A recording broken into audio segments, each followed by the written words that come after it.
program abusia bani ajanum yeronom abafo ani ajamfo wadaru egru se nananum ati edom nananum akamfo amamre yansesano yentimi sa nananum kasamfa ye pe nye ye pe ati se nanachia wo wa nadaru egru nadaru no son e person sesano kwan ayo abusia bani ya usira so na yesi ya adaroma ukasa msira kwa kama kasa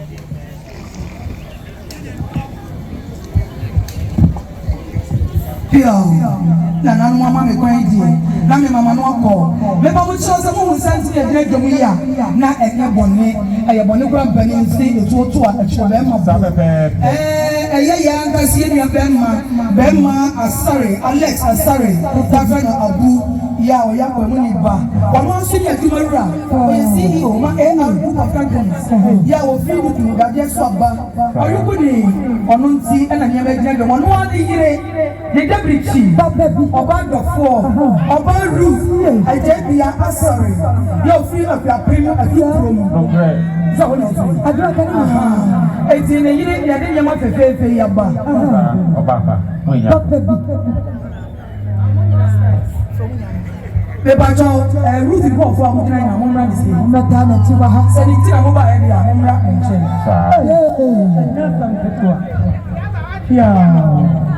Aya bia bibi. Nana no madaroma. Nanu a ya ma nya ba yese eno anda form. Okay. Ena Ruth si ai. Eni asem kasi afa. Sa. Oh be men na. Oh. Masi dia no nya masi ono wo ya me ma me bra ko pe. Masi ni yam se. Nana no madaroma ba te do o ware le ba no wa yo bra. No ware wo chebra. Adua ka. Na on si asi.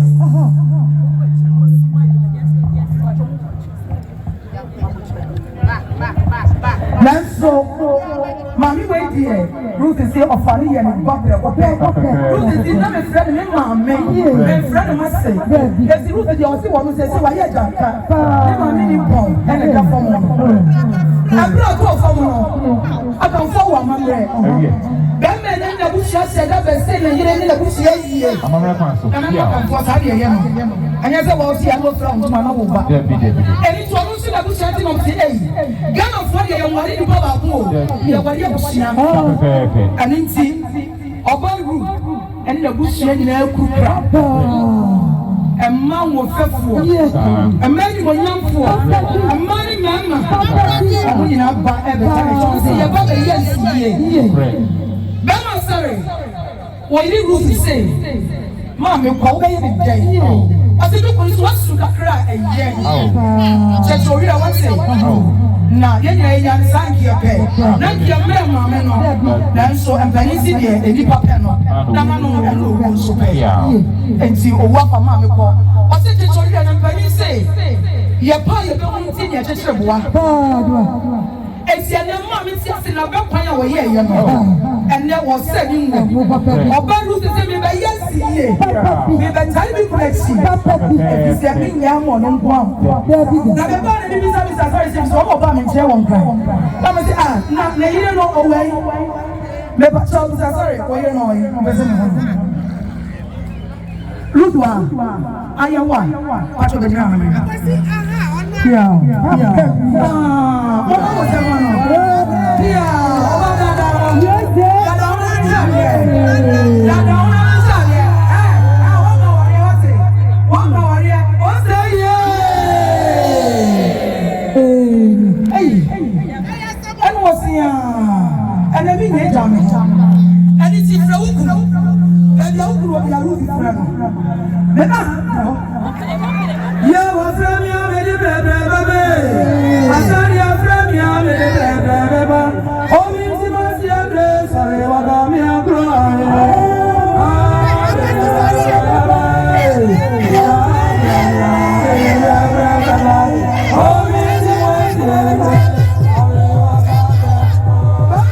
Well, you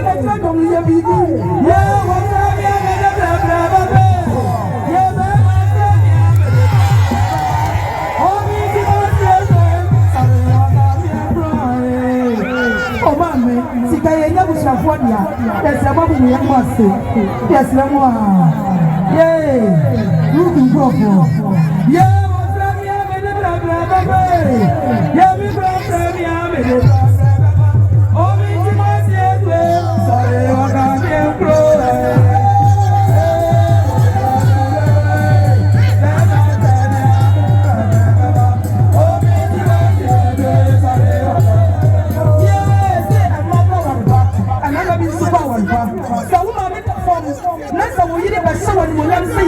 let us say, any small one. Who's the war bar?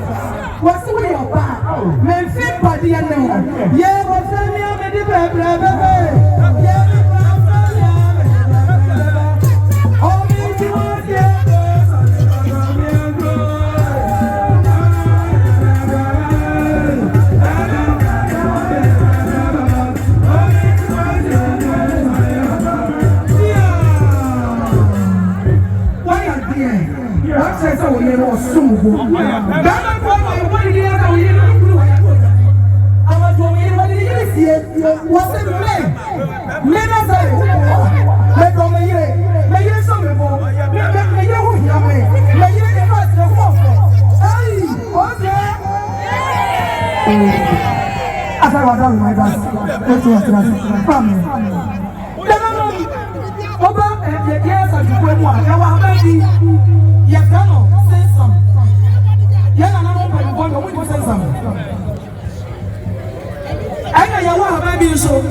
What's it? And I want baby. I don't know my room. And that man is a phobia. And I don't see that something.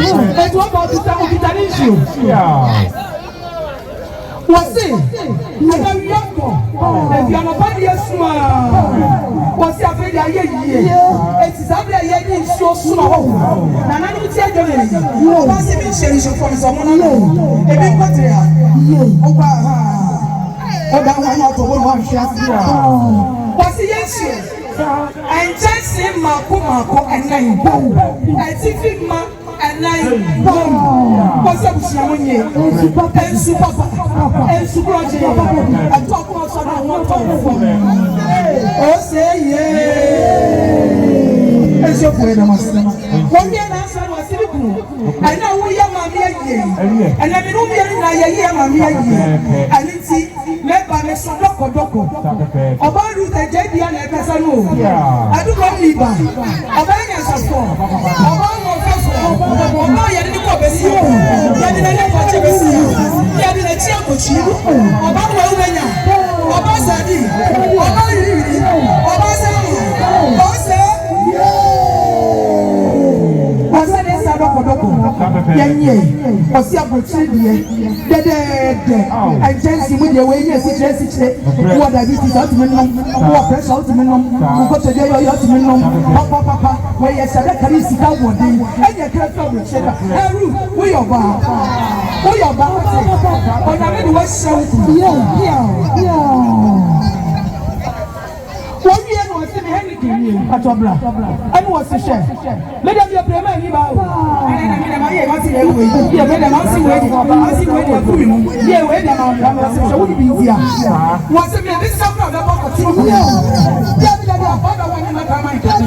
and it is somewhat dear what day. I want dear what day. People be a meeting. Also,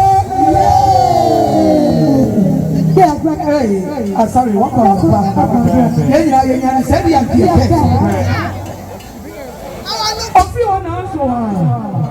was sitting one year. Next time, what did you?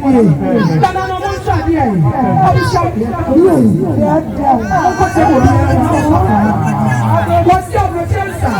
Whiskey, I hold you. What is it? What has she? Was it not alcoholic wine? Then I hear you saying, yes, you will. Was it another judge of me? Yes, I have four. I got some Ruth is in bed. Medium me a payment you. And yes, you can young push the payment. Was it a payment? I can tell you about you. Thanks on the Cassava. Why you not else when I had to be? About you, like I say, I dare you, I dare you,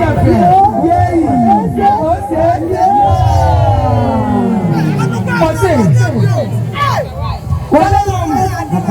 Ọ̀gá gbọ́ wa ó kọ́ ní fíà. Ẹ̀yẹ́ ìṣẹ̀ṣẹ̀ ń sìn ọdún ní kúrẹ́dì àdúgbò. Wọ́n kọ́ ọ̀gá bí fíà ẹ̀yẹ́ ìṣẹ̀ṣẹ̀ ń sìn ọdún ní kúrẹ́dì àdúgbò. Ẹ̀sẹ̀ ń fọ̀nà sọ̀rọ̀. Òwú bẹ́ẹ̀ mọ̀ náà. Àwárí àbọ̀sísà. Rúdù sí mẹ́. Wà. Lẹ́nu ìṣẹ́sì sìkàṣẹ́sì. Sìkàṣẹ́sì àlùkọ́kẹ́.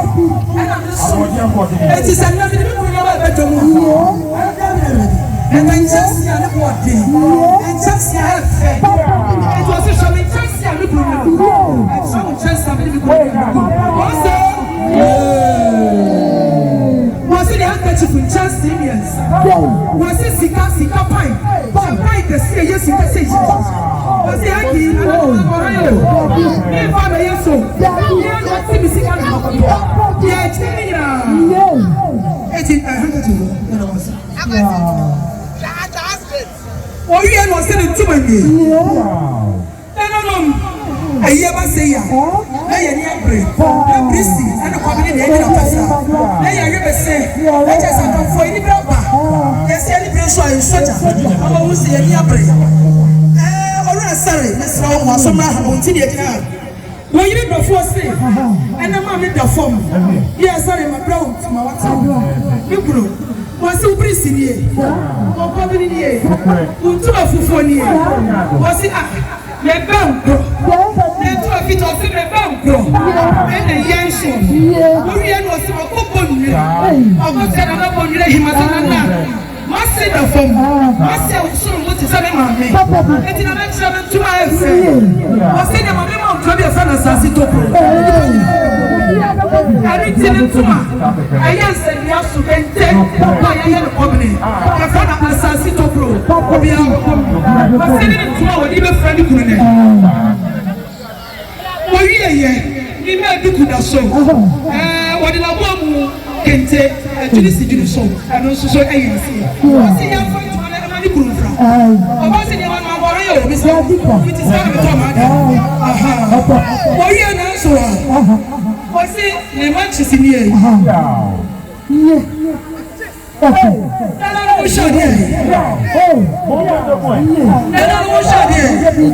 Was it matches if a fair? A body of body. Say, and I'm saying, Aru, I don't know if you catch him say, matches see them with compassion. What's me? You know, I'm from a minute. Who to see what you got?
Was it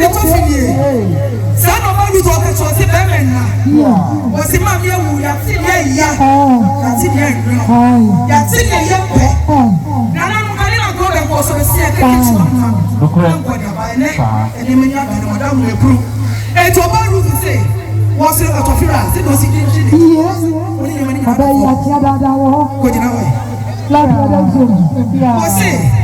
yet to a part. Bemena, I wanted to fear more. I was having to attack him. Was it of your good woman? Maybe a day, maybe a year, a business. Was it a man who a young papa? I wanted to be a sister papa. To be a woman, a year. Oh, you can't make it so. So, what is actually? To be a year. Was there no Yatin? Was it a great year? And to be here, what of you could. So, it's one with a head down. What that was said, I want to be a head. Yeah, was it for the side of the way? I try to be short. What I know. I don't feel the way. I don't want to walk here. Was it for the money? You go na my year. Go na my year. Go na my year. Asi go na my year. Go na my year. Go na my year. Go. Ese onua na me wano. Onua na me wano. Onua na me wano. Hey. Wase me. Onua na me wano. Onua na me wano. What's it happening? One room. Oh, yes, what you would come. What do you bring? What do you see? What do you I didn't want to show you my year. What's your cinema? Who come and phone you know what no forward. And you're feeling I like you know me. I'm not going to talk about him. I'm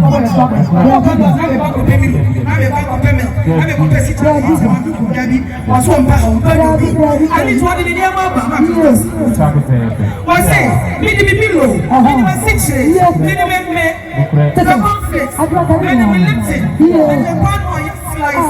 Need to be shot. Need to be blue band match. Need to be ideal mode. Need to be good morning oats. Need to be bad things.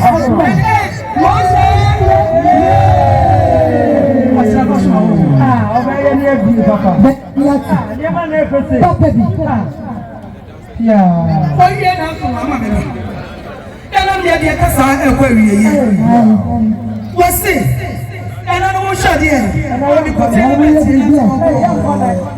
ana dia yema oba do se na no mo na roma mo dia mo na mo kita ya mamre mu kale titi ye ye a na ya fried rice ye di o dia omo se sama na ya fried rice na ya chicken chinga ye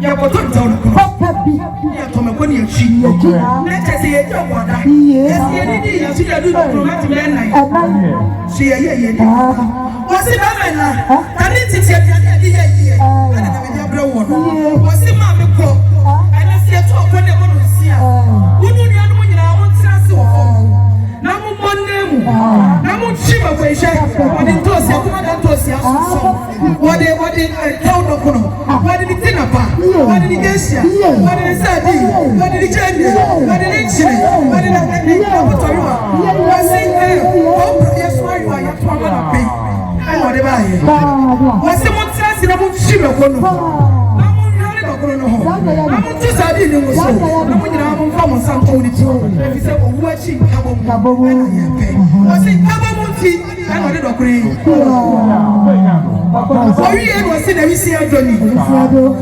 Abẹ́rẹ́ ní ọkọ̀ ẹtì ẹ̀ṣọ́ so. Wọ́n sí ẹ̀rí sí ẹjọ́ náà wọ́n kàdé ẹ̀ka náà rí sí ẹjọ́. Ẹnìmọ̀fọ́ ni ẹ̀sán náà yẹ rí sí abẹ́rẹ́ bí.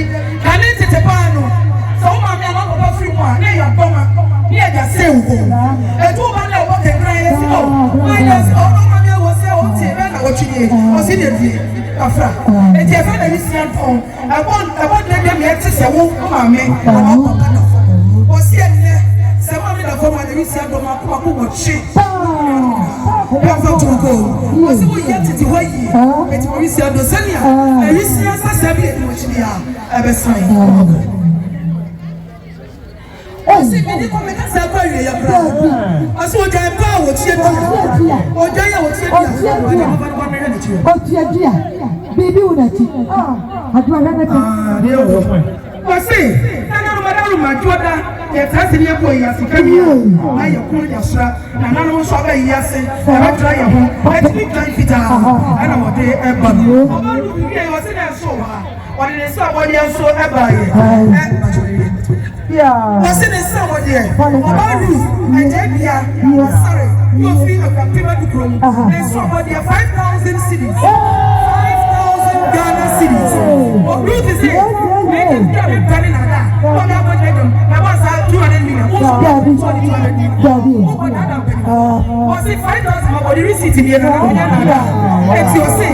That's a what's that? I don't know say. I don't want you to say. I'm sorry, I don't say. I said, I can't form a Tiano. What did tomorrow be going to also Bachobra? Or that's Franny Kuruma. Now, what did you see at door at the go? Now, what did I want? Yeah, a generous. Mama, you have a dear, I said, I can for a year. I'm pursuing my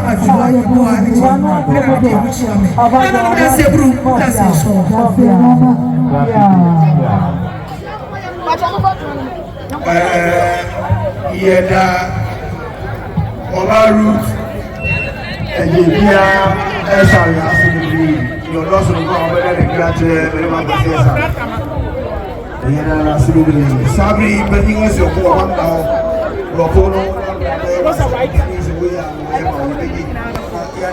Alex, Munye Namusentia, Mukebi.